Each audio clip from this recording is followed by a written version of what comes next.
రక్షిత్, నేహ ఏడుస్తూ ఉంటే వంటగదిలో రొమాన్స్ చేస్తున్న రిషి, వసు ఉలిక్కిపడి హడావుడిగా వాళ్ళ దగ్గరికి పరుగు పెడతారు కదా! వాళ్ళ దగ్గరికి వెళ్లి చూసేసరికి రక్షిత్ పడిపోయి ఏడుస్తూ ఉంటాడు. నేహ కూర్చొని ఉంటుంది. ఒకే ఆట బొమ్మని ఇద్దరూ కావాలని లాక్కుంటూ ఉంటారు. నేహ కోపంతో రక్షిత్‌ని తోసేస్తుంది. రక్షిత్ పడిపోయి ఏడుస్తూ ఉంటాడు. వసు వచ్చి గబగబా ఎత్తుకొని, "ఏయ్ రాక్షసి, ఏం చేశావే? అన్నీని పడేశావా?" అని అంటుంది. "ఏంటే ఆ చూపు? అన్నీని పడేసిందే కాకుండా కోపంగా చూస్తున్నావా? అలా చూసావంటే గుడ్లు పీకేస్తాను" అని అంటుంది వసు. నేహ తన లాంగ్వేజ్‌లో ఏదేదో చెప్తూ ఉంటుంది వసుకి గట్టిగా. రిషి నేహాను చూసి మురిసిపోతూ "బంగారు తల్లి" అని అని రిషి తన చేతులతో పాపని దగ్గరికి తీసుకుని తన ఒళ్ళో కూర్చోబెట్టుకుని, "ఏమైంది నాన్న? ఎందుకు అన్నీని తోసేశావు? అన్నీ కొట్టాడా?" అని అడుగుతూ ఉంటాడు. "హా! అదేమో తోసేస్తది. మీరేమో చక్కగా ముద్దులాడుతూ అడగండి. అసలు వీడెలా ఏడుస్తున్నాడు? కొంచెమైనా ఇదుందా మీకు?" అని అంటుంది వసు. "అబ్బో! వాడేం చేయకుండానే నేహ కొట్టేస్తుందా?" అని అంటాడు రిషి. "కూతుర్ని బాగానే సమర్థిస్తున్నారు" అని అంటుంది వసు. రిషి ఒళ్ళో కూర్చుని వసు పైన అరుస్తూ ఉంటుంది నేహ. "మీ నాన్నున్నారని ధైర్యంతో ఏంటే నా మీద అరుస్తున్నావు? ఇవ్వని చెప్తానుండు" అని అంటుంది వసు. రిషి ఉన్నాడనే ధైర్యంతో నేహ ఏదేదో గుడుగుడు గుడుగుడు అని ఏదేదో మాట్లాడేస్తూ ఉంటుంది వసుని కోపంగా చూస్తూ. "అమ్మో! బంగారు తల్లికి ఎంత కోపం వచ్చేసిందో" అని రిషి మురిసిపోతూ ఉంటాడు. నేహ రిషి వైపుకి తిరిగి దూరంగా పడి ఉన్న బొమ్మను చూపిస్తూ ఉంటుంది. "ఓహో! నీకు ఆ బొమ్మ కావాలా?" అని రిషి ఆ బొమ్మను అందుకుని నేహ చేతికి అందిస్తాడు. ఇంకా నేహ సంతోషంతో రిషి వైపు చూసి నవ్వుతూ రిషికి కిస్ పెడుతూ ఉంటుంది. రిషి "ఇక్కడ పెట్టు, ఇక్కడ పెట్టు తల్లి" అని నేహాతో ముద్దులు పెట్టించుకుంటూ ఉంటాడు. అది చూసి వసుకి కోపం వస్తూ ఉంటుంది. "అసలు మీరేం చేస్తున్నారు? మీ ఇద్దరికీ అస్సలు భయం లేకుండా పోతుంది" అని అరుస్తూ ఉంటుంది వాసు. రిషి నవ్వుకుంటూ అదేమీ పట్టించుకోకుండా నేహతో ఆడుకుంటూ ఉంటాడు. ఏడ్చి ఏడ్చి ఊరుకుంటాడు రక్షిత్. వసు ఒడిలో అలా కూర్చొని ఉంటాడు. నేహ బొమ్మతో ఆడుకోవడం చూసి వసుని లాగి తన లాంగ్వేజ్‌లో చెప్తూ "నాకు ఆ బొమ్మ కావాలి" అని చెప్తూ ఉంటాడు. వసు నేహ చేతిలో ఉన్న బొమ్మను లాక్కుని రక్షిత్‌కిస్తుంది. అప్పటి వరకు రిషికి ముద్దులు పెడుతున్న నేహ రక్షిత్‌కి ఇవ్వడం చూసి ఇంకా నాకు ఆ బొమ్మే కావాలంటూ ఏడుస్తూ ఉంటుంది. "హే! వేరే బొమ్మ ఇవ్వచ్చు కదా వసు" అని అంటాడు రిషి. "సార్, వాడికి ఈ బొమ్మే కావాలంట. అయినా మీ ఇద్దరు ఆడుకుంటున్నారు కదా! మళ్ళీ మీకు బొమ్మతో పనేముంది? మీ ఇద్దరు మీ పని చూసుకోండి" అని అంటుంది వసు.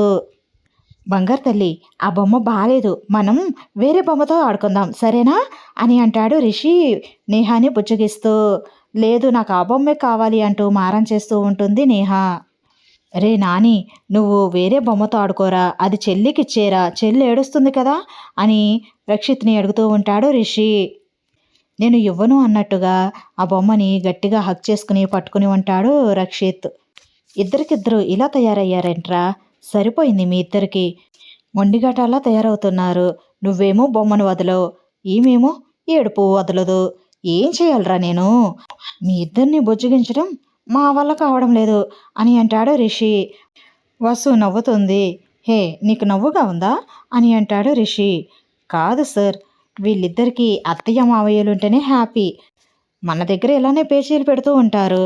వాళ్ళతో అయితే చక్కగా ఆడుకుంటూ ఉంటారు" అని అంటూ ఉంటుంది వసు. "అయినా రక్షిత్ ఎలా పడుంటాడు?" అని అంటాడు రిషి. "ఎలా ఏముంది? ఆ బొమ్మ దూరంగా ఉంది కాబట్టి. దాన్ని బట్టి చూస్తే రక్షిత్ ఈ బొమ్మని విసిరేశాడు అనిపిస్తుంది. నాకు అర్థమైనంతలో వీళ్ళిద్దరూ ఆ బొమ్మ కోసం గొడవ పడుతున్నారు. ఇద్దరూ ఒకే బొమ్మని లాక్కుంటున్నారు. ఇద్దరూ లాక్కుంటుంటే రక్షిత్ లాక్కుని దాన్ని దూరంగా విసిరేశాడు. ఆ కోపంతో రక్షిత్‌ని నేహ తోసేసింది. నేహ తోసేయడంతో రక్షిత్ కింద పడి ఏడవడం స్టార్ట్ చేశాడు" అని అంటుంది వసు. "నేహకి కోపం ఎక్కువుంది. అచ్చు నీలాగే" అని అంటాడు రిషి వసుని చూస్తూ. "ఏమన్నారు? నాలాగా? నాకు కోపం ఎక్కువా? హా! ఒక్కసారి గుర్తు చేసుకోండి ఎవరికి కోపం ఎక్కువో" అని అంటుంది వసు. "అంటే నీ పోలికే పడింది నేహకి. అందుకే వాడిని తోసేసింది పాపం" అని అంటాడు రిషి. "అదేం కాదు, మీ కోపమే వచ్చింది. అందుకే వాడు బొమ్మ విసిరేస్తే తను మాత్రం వాడినే తోసేసింది చూడండి ఎంత గడుసుదో" అని అంటుంది వసు. హా, నీ గడుస్తనమే అని అంటాడు రిషి నవ్వుతూ. వీళ్ళిద్దరిని చూసుకుంటూ ఉండండి, నేను ఇప్పుడే వస్తాను అని అంటుంది వాసు. ఎక్కడికి వెళ్తున్నావు? నా వల్ల కాదు, నువ్వు కూడా ఉండు, నాకు ఒక్కడికి బోర్ కొడుతుంది ప్లీజ్ అని అంటాడు రిషి. హలో, వాళ్ళిద్దరూ ఉన్నారు కదా, ఇంక బోరేముంది, వాళ్ళిద్దరూ కొట్టుకుంటూ ఉంటారు, మధ్య మధ్యలో మిమ్మల్ని కూడా కొడుతూ ఉంటారు, ఎంజాయ్ అని అంటుంది వాసు. హే రాక్షసి, ఎక్కడికి, ఎందుకు, చెప్పవచ్చు కదా అని అంటాడు రిషి. ఎక్కడికి లేదు మహానుభావ, వాళ్ళిద్దరికీ ఫుడ్ తీసుకొస్తాను, తినిపిస్తాను అని అంటుంది వసు. హో, అలా అయితే వెళ్ళిరా అని అంటాడు రిషి నవ్వుతూ. వసు వాళ్ళిద్దరికీ ఫుడ్ తీసుకురావడానికి వంటగదిలోకి వెళ్తుంది. అంతలో జగతి కూడా వంటగది దగ్గరికి వస్తుంది. ఏమైంది వసు, రక్షిత్ ఎందుకు ఏడ్చాడు అని అంటుంది. వాళ్ళిద్దరూ ఒకే బొమ్మ కావాలని కొట్టుకున్నట్టున్నారు, అందుకే రక్షిత్ని తోసేసింది నేహ. రక్షిత్ పడిపోయి ఏడుస్తున్నాడు అని అంటుంది వసు. ఓహో, గడిసిదే నీ కూతురు అని అంటుంది జగతి నవ్వుతూ. అవునత్తయ్య అని అంటుంది వసు మురిసిపోతూ. అత్తయ్య, మావే కాకలుగా ఉంటే పెట్టేయండి, నేను పిల్లలకి తినిపించిన తర్వాత తింటాను, అప్పటి వరకు లేట్ అవుతుందేమో, లేట్ అనుకుంటే మీరు తినేయండి అత్తయ్య అని అంటుంది వసు. పర్వాలేదు వసు, మేము వెయిట్ చేస్తాంలే, అందరం కలిసే తిందాము అని అంటుంది జగతి. సరే అత్తయ్య అని పిల్లల కోసం ఫుడ్ని తీసుకువెళ్తుంది వసు. రక్షిత్ నేహ రిషితో ఆడుకుంటూ ఉంటే వసు ఫుడ్ తినిపిస్తూ ఉంటుంది. ఒక పక్క దేవయాని సాక్షి మాట్లాడుకుంటూ ఉంటారు కదా. చెప్పు సాక్షి, ఇంతకీ గుడ్ న్యూస్ అన్నావు, ఏంటది అని అడుగుతూ ఉంటుంది. ఆంటీ, నా ప్లాన్ 50% సక్సెస్ అయిందంటీ, అదే గుడ్ న్యూస్ అని అంటుంది సాక్షి. అవునా, 50% సక్సెస్ అయిందా, ఏమైంది సాక్షి, ఏంటి ఆ గుడ్ న్యూస్, త్వరగా చెప్పు అని అంటుంది దేవయాని.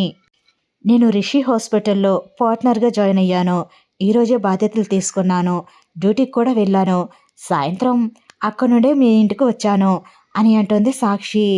దేవయాని ఆశ్చర్యపోతుంది. ఏంటి సాక్షి, ఏం చెప్తున్నావు నువ్వు, రిషి హాస్పిటల్లో నో పార్ట్నర్షిప్ తీసుకోవడం ఏంటి, నాకు నమ్మబుద్ధి కావడం లేదు, అయినా అంత ఈజీగా పార్ట్నర్షిప్ నీకెలా వచ్చింది అని అంటూ ఉంటుంది దేవయాని.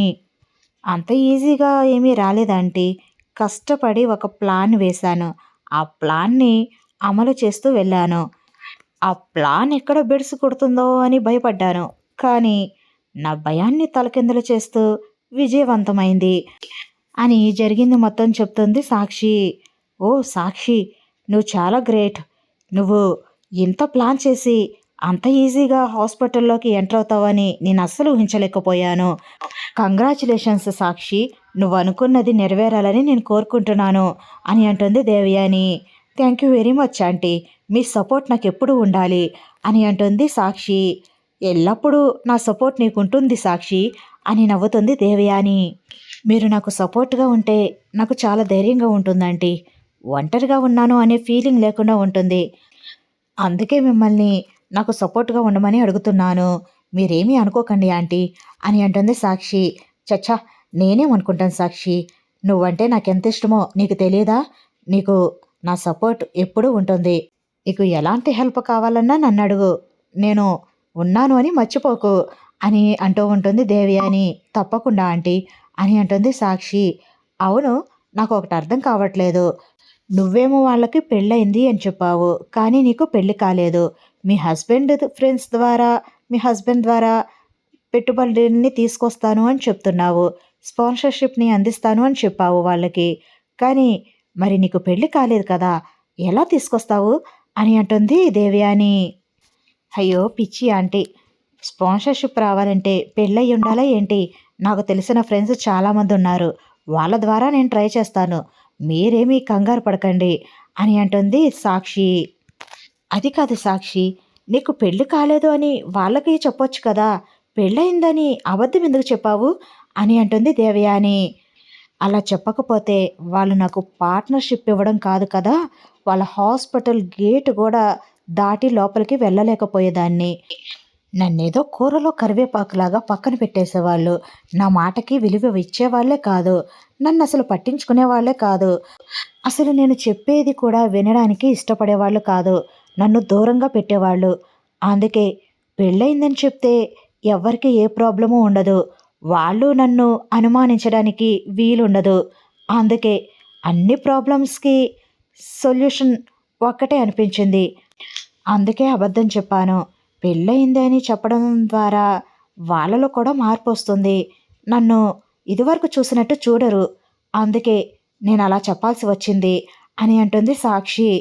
కానీ తర్వాత ఈ విషయం తెలిసిందనుకో, రిషి గురించి తెలుసు కదా, రిషి కోపాన్ని నువ్వు భరించలేవు సాక్షి అని అంటుంది దేవయాని. ఈ విషయం మీకు తప్ప ఇంకెవరికీ తెలియదు. వాళ్ళకు తెలియకుండా నేను జాగ్రత్త పడతాను. ఆ విషయం నాకు వదిలేయండి అని అంటుంది సాక్షి. సాక్షి చాలా జాగ్రత్తగా ఉండాలి. వసుధారకి అనుమానం వచ్చిందా, ఇంక నువ్వంతే అని అంటుంది దేవయాని. హా, తెలుసు ఆంటీ. వస్తారని రోజు నేను హాస్పిటల్లో కలిశాను. మా ఇంటికి ఫ్యామిలీతో సహా డిన్నర్కి ఆహ్వానించాను. తప్పకుండా ఒకరోజు వస్తాము. కానీ మా ఫ్యామిలీ మెంబర్స్ అందరికీ ఆ రోజు నువ్వు మీ హస్బెండ్ని పరిచయం చేయాలి అని చెప్పింది అని అంటుంది సాక్షి. అవునా, మరైతే ఏం చేస్తావు అని అంటుంది దేవయాని. తెలీదాంటీ. అప్పటికి ఎలా ఉంటుందో అప్పుడు సిచ్యువేషన్ బట్టి అప్పుడు మేనేజ్ చేయొచ్చులే అని అంటుంది సాక్షి. సరే సాక్షి, ఏం చేసినా సరే చాలా జాగ్రత్తగా చెయ్యి అని అంటుంది దేవయాని హెచ్చరిస్తూ. ఓకే ఆంటీ, నేను ఇంకా బయలుదేరుతాను అని అంటుంది సాక్షి. సరే, జాగ్రత్తగా వెళ్ళిరా సాక్షి అని అంటుంది దేవయాని. అంతలో బాటిల్ పడిపోయిన శబ్దం వినిపిస్తుంది. దేవయాని సాక్షి అటువైపు చూస్తారు. ధరణి ఉంటుంది. ఈ ధరణి ఎప్పుడొచ్చింది? కొంపదీసి మేము మాట్లాడుకున్న మాటలన్నీ వినేసిందా ఏంటి అని అనుకుంటూ దేవయాని, ధరణి ఏమైంది అని అంటుంది. ఏం లేదత్తయ్య, వాటర్ తాగడానికి వచ్చాను. అంతలో బాటిల్ చేయి జారి కింద పడిపోయింది అని అంటుంది. అంతలో సాక్షిని చూస్తూ, ఓ సాక్షి, నువ్వెప్పుడొచ్చావు సాక్షి అని సాక్షి దగ్గరికి వస్తూ ఉంటుంది ధరణి. అంటే సాక్షిని ఇప్పుడే చూసిందా? అంటే మేము మాట్లాడుకున్నవన్నీ ఏమీ వినలేదన్నమాట ధరణి అని అనుకుంటూ ఉంటుంది దేవయాని. ఇంతకుముందే అని అంటుంది సాక్షి. ఓ, అత్తయ్య చెప్పారు. అత్తయ్య చేతి కాఫీ తాగాలని ఉంది అని చెప్పావంట కదా, తాగావా? లేకపోతే నన్ను తీసుకురమ్మంటావా కాఫీ అని అంటుంది ధరణి. తాగాను అని అంటుంది సాక్షి. ధరణి వంక అనుమానంగా చూస్తూ దేవయాని, అవును, ఏంటి ధరణి, ఎంతసేపు అయింది నువ్వు వచ్చి అని అంటుంది. దాహంగా ఉందని వాటర్ బాటిల్ కోసం వచ్చాను. వాటర్ బాటిల్ తీసుకునేలోపు చేయి జారిపోయింది. మీరు ఇక్కడ ఉన్న విషయాన్ని నేను గ్రహించనే లేదు అని అంటుంది ధరణి. హో, అయితే వినలేదులే అని అనుకుంటుంది దేవయాని కన్ఫర్మ్ చేసుకుంటూ. సరే ఆంటీ, నేను వెళ్ళొస్తాను అని సాక్షి అక్కడ నుండి వెళ్ళిపోతుంది. ఐ హోప్ వీడియో నచ్చితే లైక్ చేయండి ఫ్రెండ్స్. మన ఛానల్ని ఫస్ట్ టైం చూస్తున్న వాళ్ళైతే సబ్స్క్రైబ్ చేసుకుని బెల్ ఐకాన్ ప్రెస్ చేయండి. షేర్ చేయండి, కామెంట్ చేయండి మీ అభిప్రాయాన్ని. Thanks for watching. Bye bye.